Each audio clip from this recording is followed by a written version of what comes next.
Yesterday evening, I made one of my very rare visits to Mark Collett's channel on Odyssey.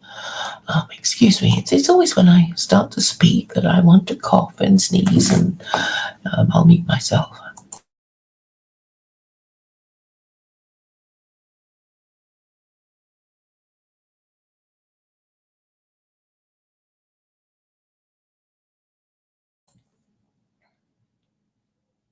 So, as I was saying, it was yesterday evening that I made one of my rare visits to Patriotic Weekly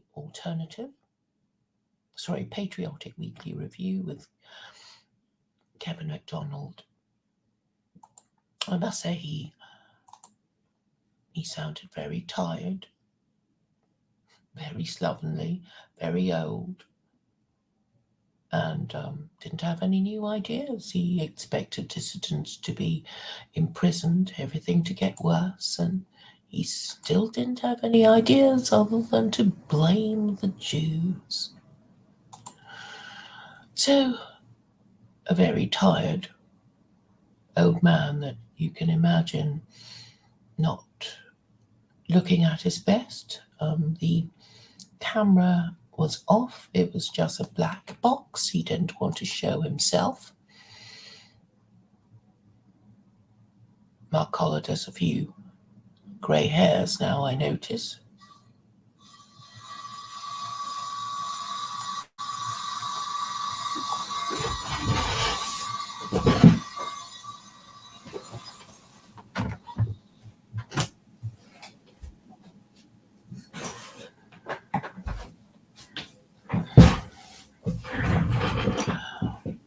And to top it all, well, I try to be helpful as always with my comments, my suggestions, my recommendations, my questions. And to be fair to the people in the chat, they were quite happy to interact with me. They'd obviously heard of me. But I was timed out, and then I was timed out again, and then I was blocked from commenting. I went back later to see that all my comments had been deleted. So it's not anything I am particularly surprised by.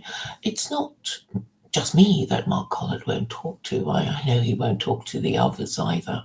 He's too terrified of having a dialogue, not just with me, but his other fellow nationalists who were once in the same party with him. It's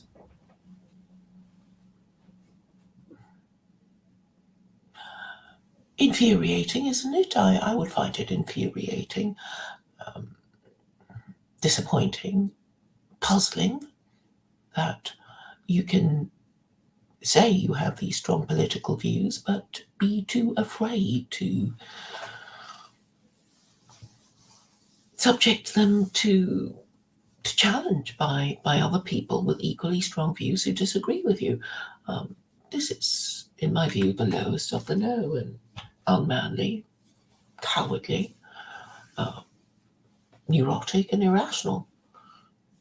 If you're going to sacrifice your career, your time, your energy into a political cause, why not subject it to scrutiny? Why not rise to the challenge when other people challenge your ideas? But it seems they're afraid.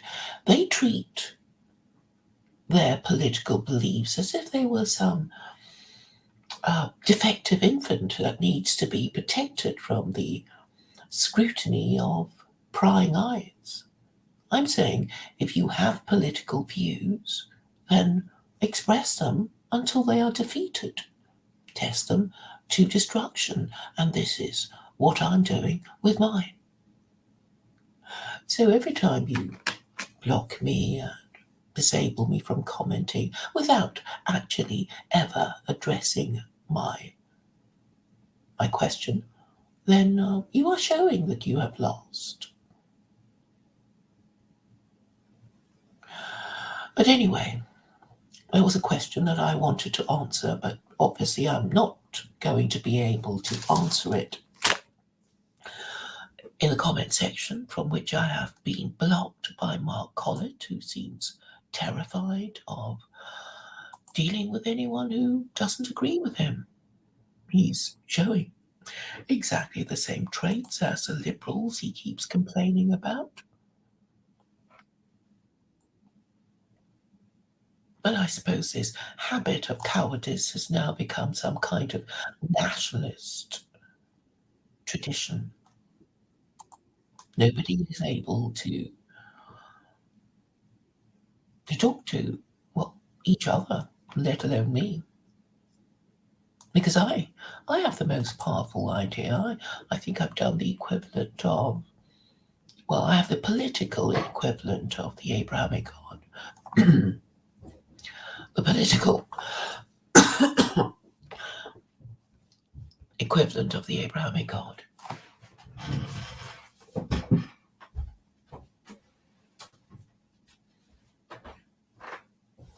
And that is the most powerful idea of all, and cannot be defeated in the same way that nobody can think of a God more powerful than the Abrahamic God. So, in a way, peak divinity was reached many centuries ago, about 5 millennia ago, apparently. Just let me check when Abraham was supposed to have been born and died.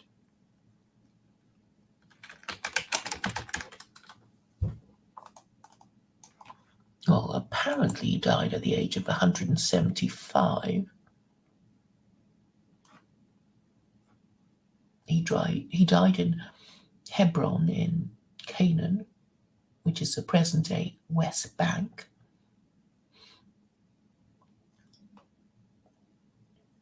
175. Fancy that.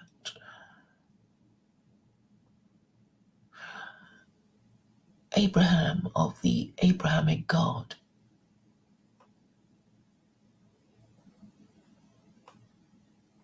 So, I can't read. Okay, historicity, that will be the one.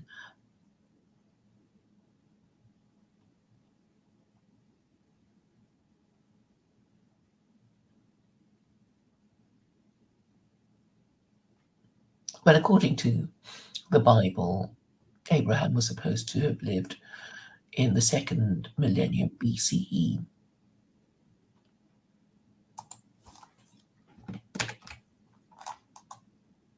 So check it out if you want to.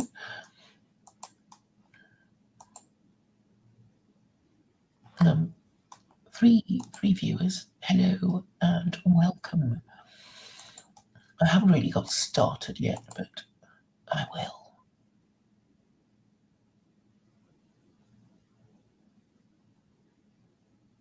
Because actually, this is a question that, well, I know I've answered it.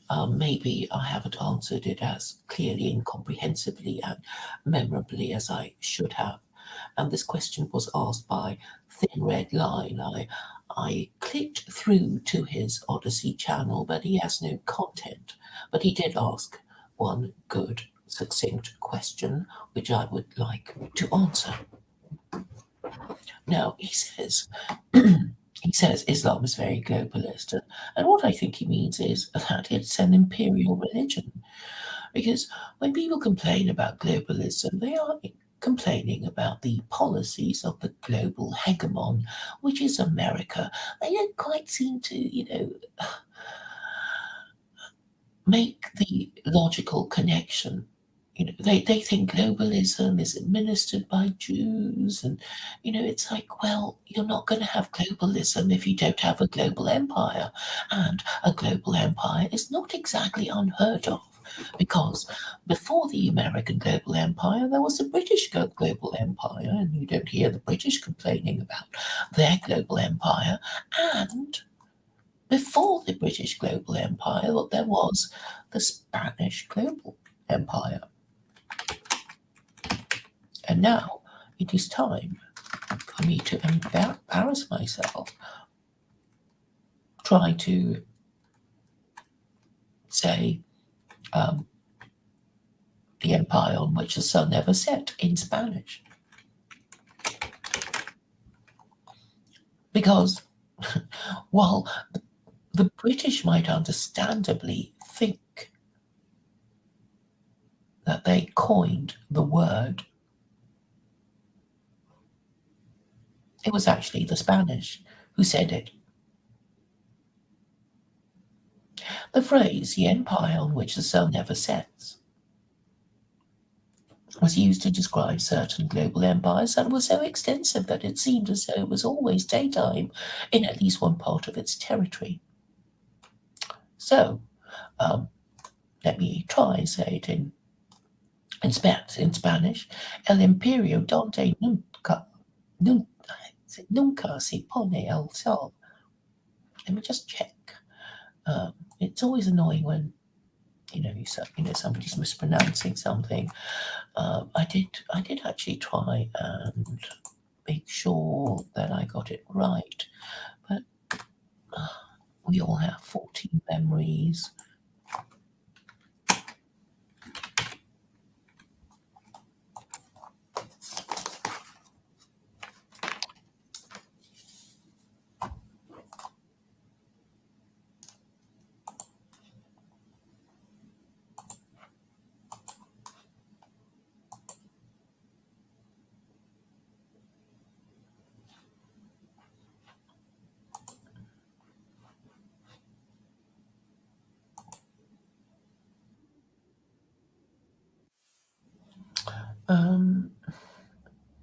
I was hoping to find a quick pronunciation of it, and I remember seeing it. Oh, I should have gone straight to Google Translate.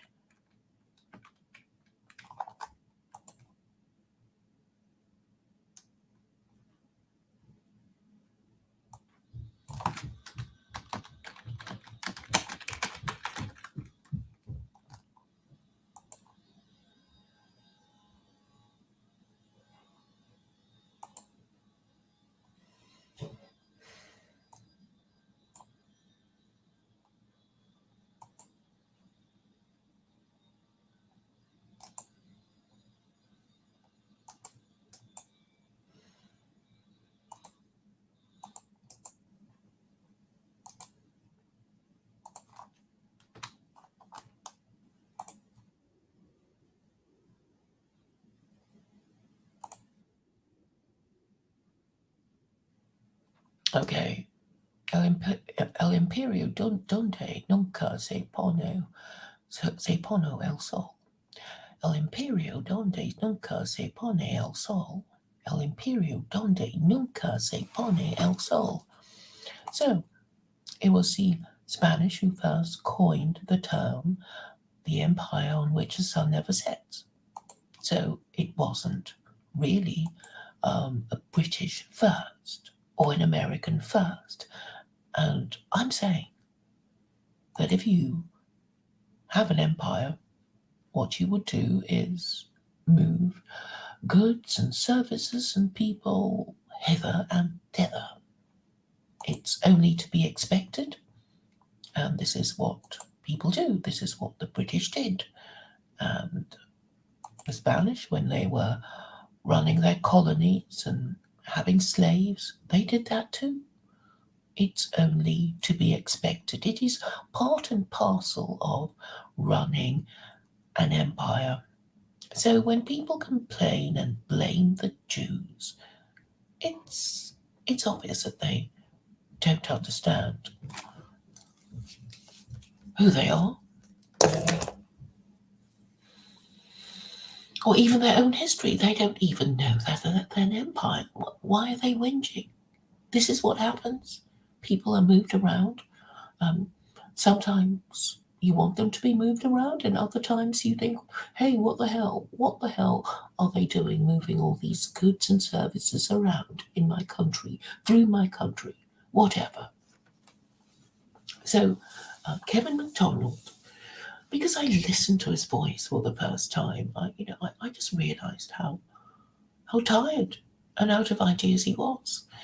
I have tried to contact him on Gab. I imagine he'll just ignore me because these people do. They're not up for it. They're not up for a frank and full discussion about anything. They just want to avoid admitting that they were wrong or mistaken or hadn't taken an important fact into consideration, such as their country being a global empire. So back to the question of Islam being globalist. I'm not going to deny it because I'm saying Islam is an imperial religion. Now, what do I mean by an imperial religion? What you know if you studied any kind of empire is that empires will be saying things like diversity is our strength. It's not the Jews, really, it's empires. Because empires are logically and necessarily diverse, because empires have conquered a whole bunch of territories with a whole bunch of people who don't necessarily agree with the imperial nation about law and politics and religion. So you would expect a great deal of disagreement, but these disagreements will be subsumed under the imperium. We'll just agree to put our differences aside for the moment because, well, we have no choice. Because if we don't, somebody's going to hit us on the head to make us shut up or stop whatever that we were doing that was objectionable. So that's what's been happening. And it is exasperating that Kevin MacDonald, as an American, doesn't realise that America is an empire. Mark Collett, as a Briton, doesn't realise that Britain is an occupied country, occupied by America, whose prime ministers are basically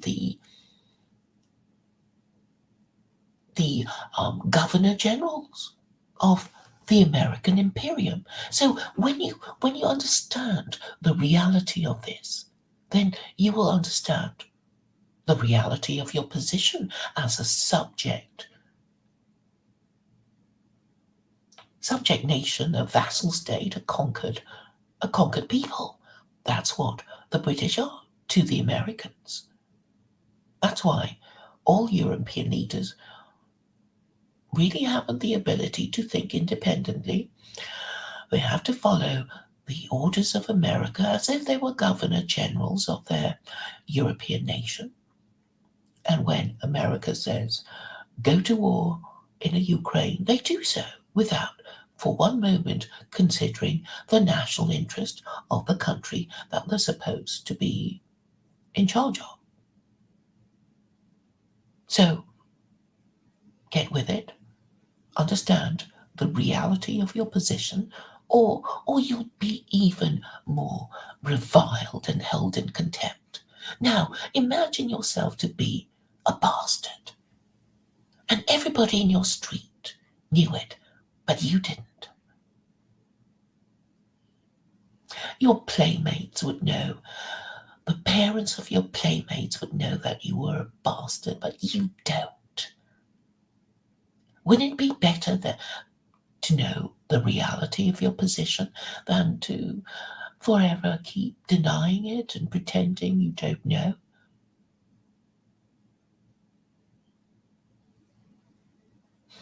So back we go to go back to the question of Islam being globalist.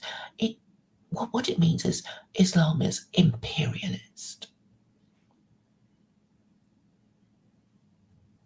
So how would that help the West? Well, apart from being an imperial religion, Islam can also be a tribal religion and a national religion, and even the religion of people who are not in any way diverse. I can't actually think of any country that isn't diverse. I know people will think of, China, but actually having visited and come back from China, I have this book called The 56 Ethnicities of China. And China is obviously proud to be an empire containing 56 ethnicities. Now, I kind of predict that people will be saying Japan.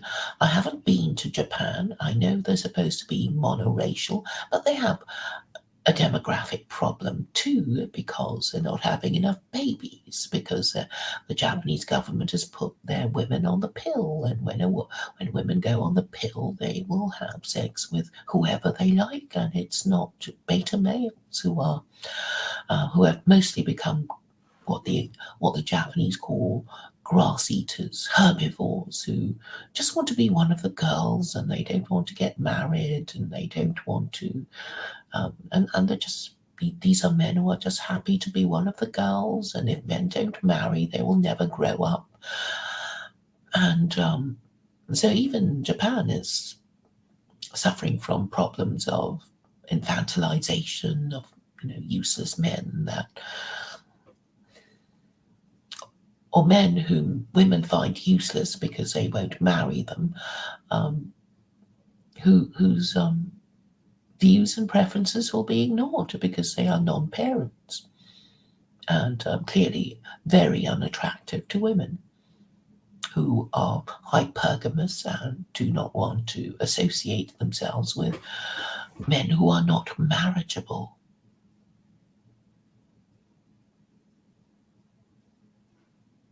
So if you listen to Mark Collett's stream with Kevin MacDonald, you would get this horrible impression of unmarriageable men hopelessly posting their grievances against their government.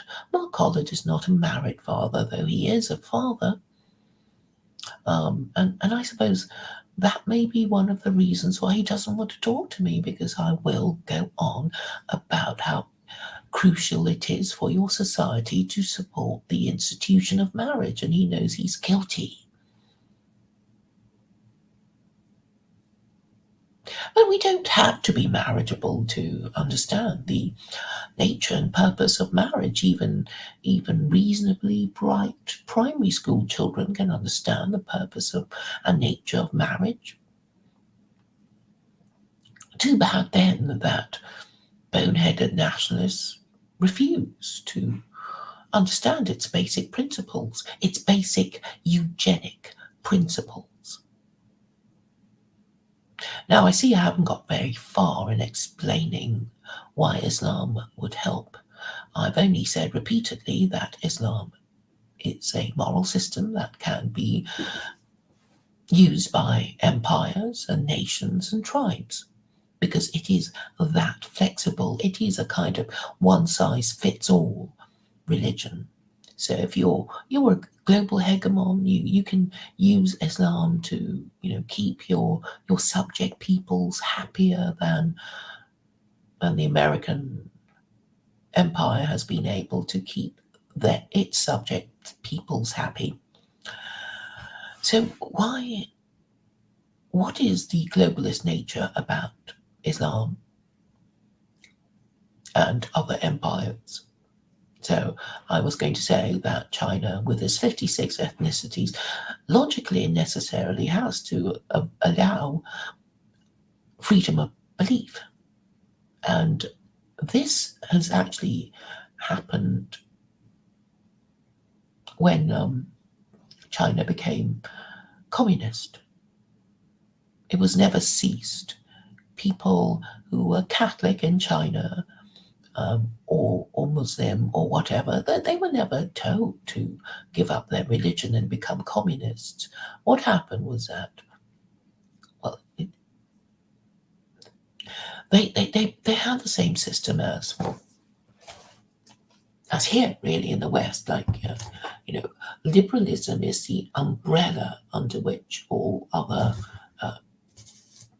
ideologies and moral systems could exist under, because it would protect the rights of,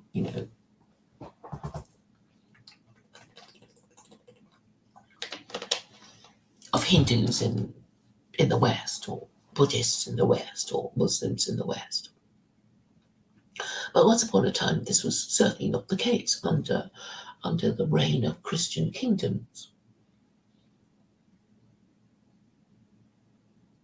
because the only people who were allowed freedom of belief were Jews, and the rest of Gentiles in Christian kingdoms would have to follow the religion of their king.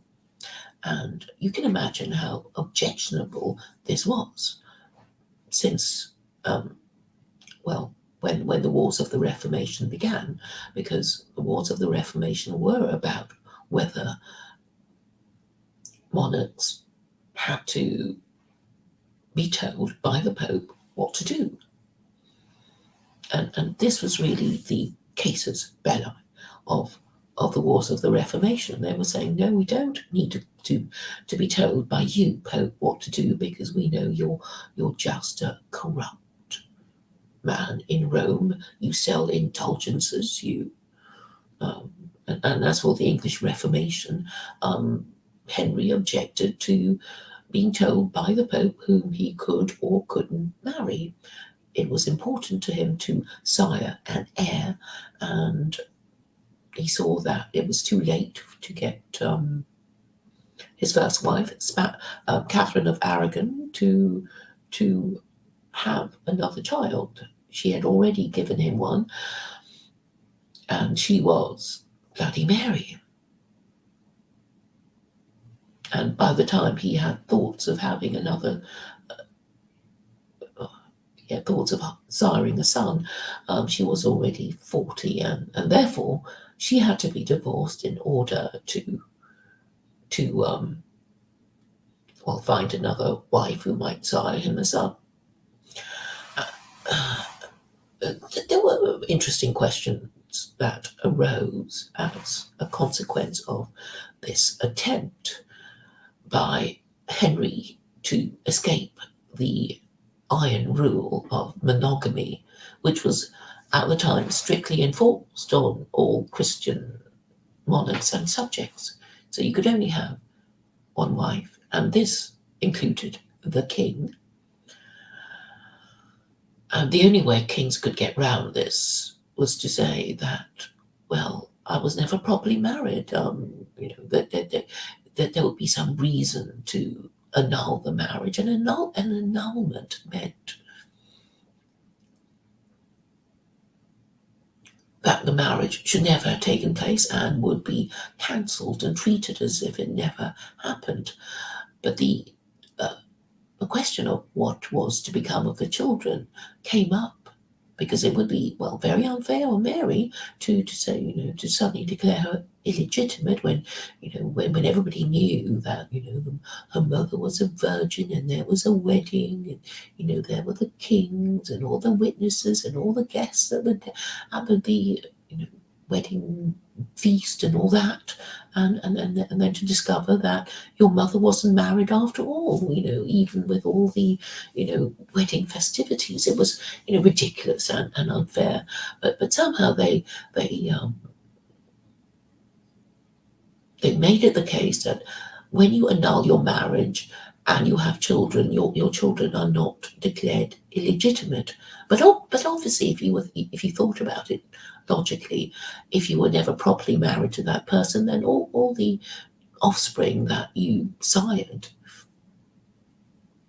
must have been illegitimate. But anyway, they just chose to ignore that and carry on, because, the important thing to Henry at the time was to find another woman to marry in order to have a legitimate heir, and hopefully a spare. But that didn't happen, and then he had to behead Anne Boleyn, his second wife, and then he moved on to Jane Seymour, who did manage to sire him a son. But unfortunately, Edward died when he was 13 or 15, I forget which now.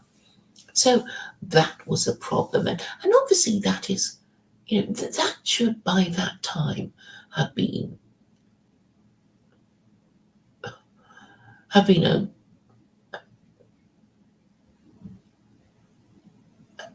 have furnished enough facts to form arguments against monarchy.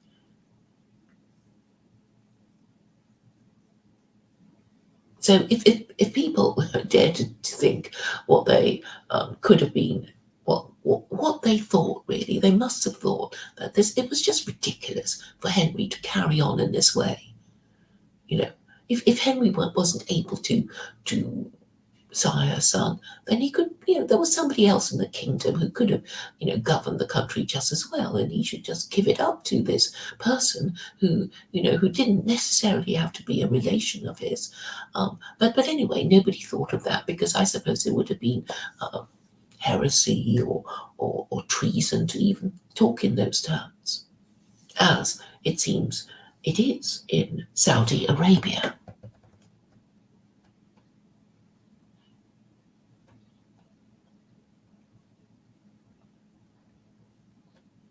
How did what turn out?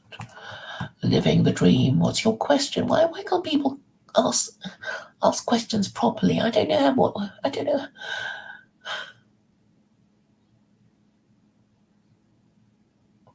Okay, so apart from people being really stupid, they don't know how to communicate with each other. So even graduates just talk nonsense to me. They can't express themselves properly. I have to ask them again and again to make their question clearer. So I don't know Living the Dream if you don't know the story of Henry VIII. But he had 6 wives. He was infamous for having 6 wives, and he beheaded 2 of them, and he divorced 3 of them.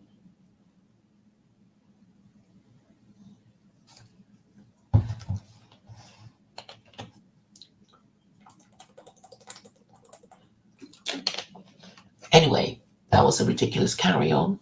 And if Henry had been Muslim, he could have, acquired 4 wives perfectly legally without anyone turning a hair, and tried to sire a son, and probably would have succeeded eventually.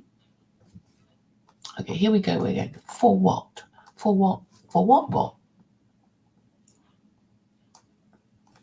You need to ask your question in full sentences. Do you know what that means? It has to contain a verb and a subject.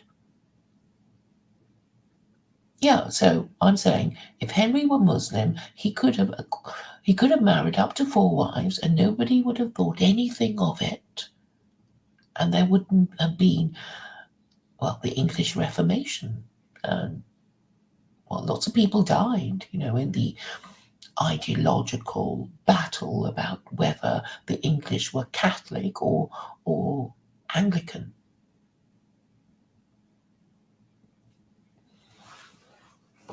You may or may not know that the logic of Islamic thinking is to reject monarchy, because the Rashidun, the rightly guided caliphs, were not kings.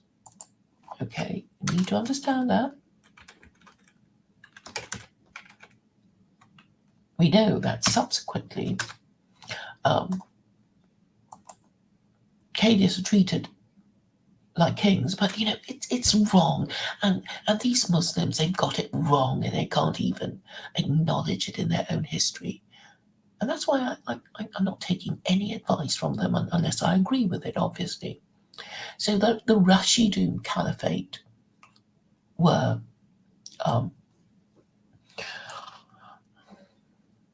basically the companions of Muhammad. So after Muhammad died in 632,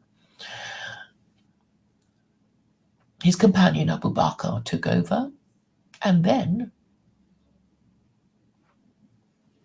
Umar, and then Uthman, and then Ali. So there were 4 rightly guided caliphs. And this was the golden age of Islam. If you ask Muslims, because they were, as the name tells you, the rightly guided caliphs, and this is what the Salafists want to return to. But anyway, the point about the rightly guided caliphs, Abu Bakr, Umar, Uthman, and Ali, is that they were not related to each other, and therefore the caliphates were Islamic republics. They were not Muslim kingdoms. And this is the most important thing for people to note.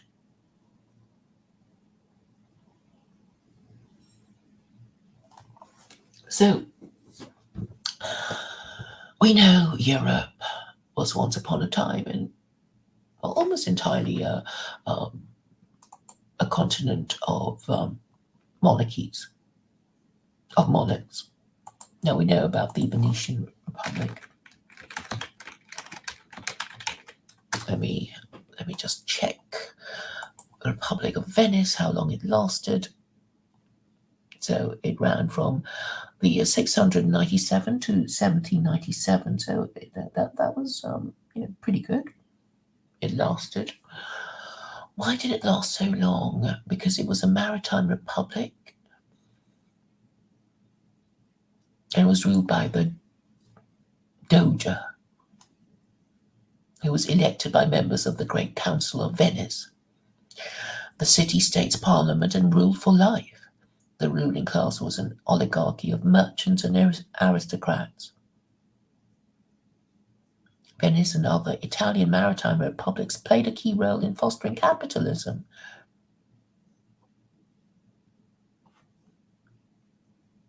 Okay, let me just check why it fell.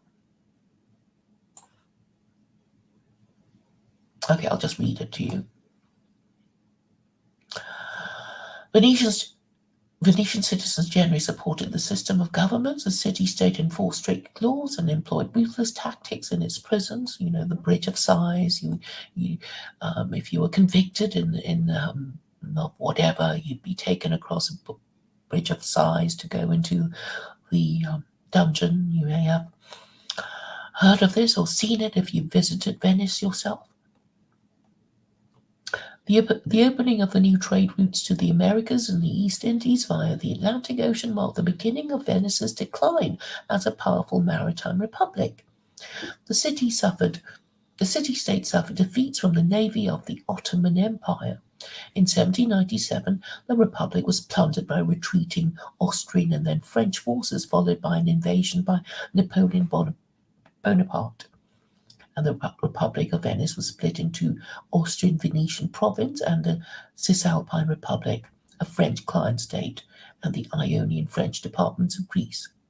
Venice, as well as the whole of Veneto, would become part of a unified Italy in the 19th century, following the Kingdom of Italy's victory against Austria in the Third War of Italian Independence.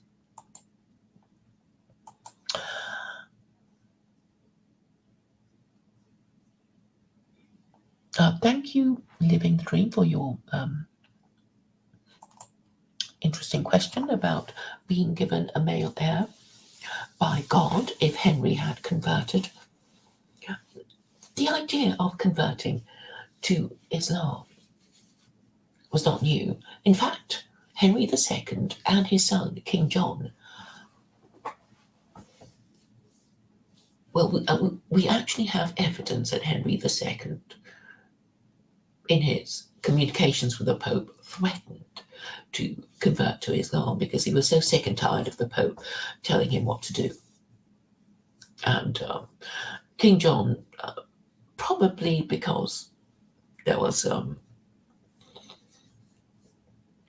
his enemies' wish to discredit him, was rumoured to have considered converting to Islam.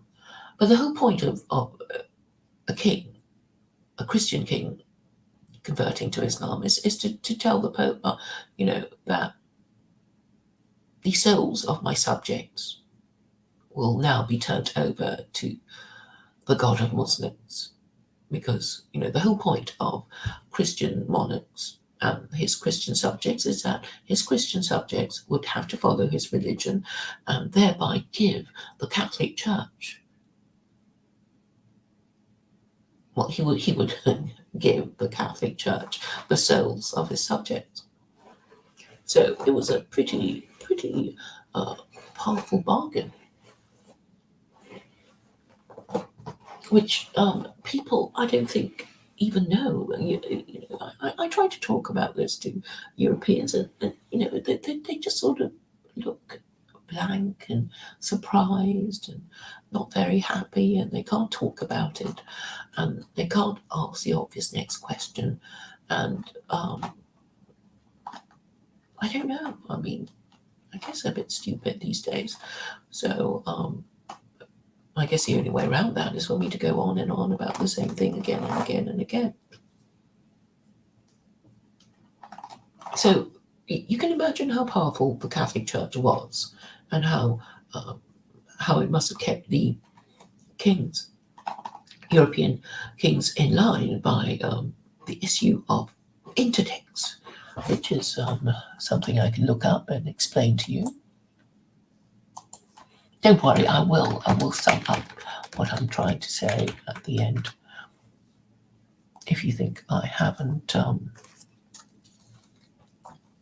even begun to answer the question. So basically, an interdict in Catholic canon law is an ecclesiastical censure or ban that prohibits certain persons or groups from participating in particular rites, or that the rites and services of the church are prohibited in certain territories for a limited and extended time. So it just means that,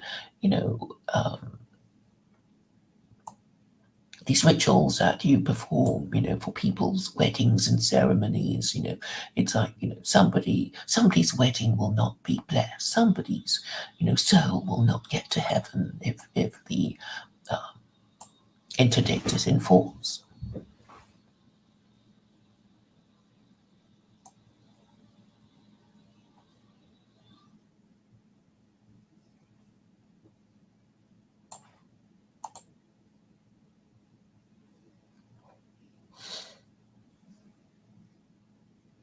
Okay, so effects. A local interdict forbade, in general, the public celebration of sacred rites. Exceptions were made for the dying, and local interdicts were almost entirely suspended on 5 feasts of the year: Christmas Day, Easter Sunday, Pentecost, Corpus Christi.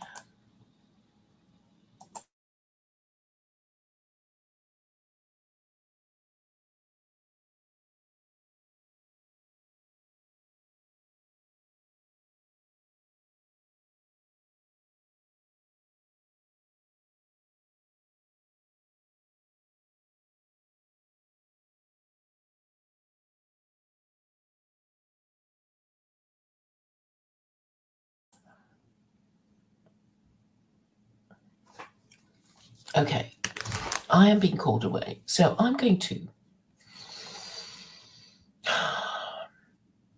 Obviously, I can't answer your question whether God would have given Henry a male heir. But the point is that we are invited to consider how much bloodshed would have been avoided if Henry and the Pope didn't clash over this point of the Pope stopping Henry from marrying a woman who might sire him a son. And you can see there's right on both sides. And but obviously, if Henry had been Muslim, that wouldn't have been a problem. So back to the question of how Islam would help. I'm saying, it's a one-size-fits-all religion. It will allow you as a tribe to flourish because it will allow you to behave better towards each other and respect the practice of marriage and avoid the degeneracy that has been caused by 50 years of feminism. And feminism works through bribing men with cheap sex in order to submit to feminism. So I'm sure I've said this quite a few times already, and I kind of want to finish. Anyway, it's a shame because the degeneracy Westerners are suffering from is interfering with their ability to absorb, understand, accept facts, that would help them solve their problem. And this intransigent attitude of Mark Collett is really not helping things. I mean, he's just digging himself a deeper hole with his anti-Semitism, and all the anti-Semites are huddling together and blaming the Jews, and it's like, well, that's not really the problem. The problem is that you don't have a religion that avoids degeneracy by forcing people to marry before they have children. And marriage is eugenic, so it's really that simple. And I guess Mark doesn't want to hear that he would be treated as a sex offender under secular coronism. So yeah, in a way I understand why he's being willfully blind and deaf. So I hope I've explained myself reasonably well. No doubt I will be forced to return to this subject again, because everybody just pretends not to understand what I'm saying. Thank you for your attention, and goodbye.